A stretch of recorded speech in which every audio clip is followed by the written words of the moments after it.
It looked extremely rocky for the Mudville Nine that day. The score stood 2-4 with but one inning left to play. So, when Cooney died at second and Burroughs did the same, a pallor wreathed the features of the patrons of the game. A straggling few got up to go, leaving there the rest with that hope that springs eternal within the human breast, for they thought, if only Casey could get a whack at that. They'd put even money now with Casey at the bat. But Flynn preceded Casey. Likewise so did Blake, and the former was a puddin' and the latter was a fake. So on that stricken multitude a death-like silence sat, for there seemed but little chance of Casey's getting to the bat. But Flynn let drive a single, to the wonderment of all, and the much-despised Blakey tore the cover off the ball. And when the dust had lifted and they saw what had occurred, there was Blakey safe at second, and Flynn hugging third. Then from the gladdened multitude went up a joyous yell. It rumbled in the mountain tops, it rattled in the dell, it struck upon the hillside and rebounded on the flat.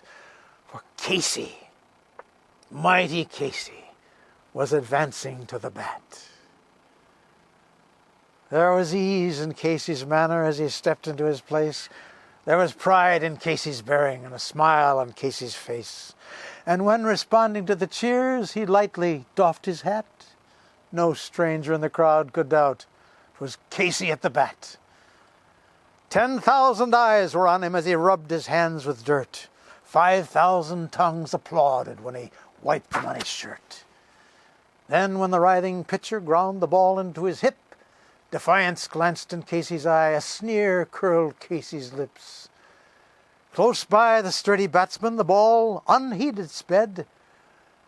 "That ain't my style," said Casey. "Strike one," the umpire said. From the benches black with people there went up a muffled roar, like the beating of the storm waves on the stern and distant shore. "Kill him! Kill the umpire!" shouted someone in the stand, and it's likely they'd have killed him had not Casey raised his hand. With a smile of Christian charity, great Casey's visage shone. He stilled the rising tumult. He made the game go on. He signaled to the pitcher, and once more the spheroid flew.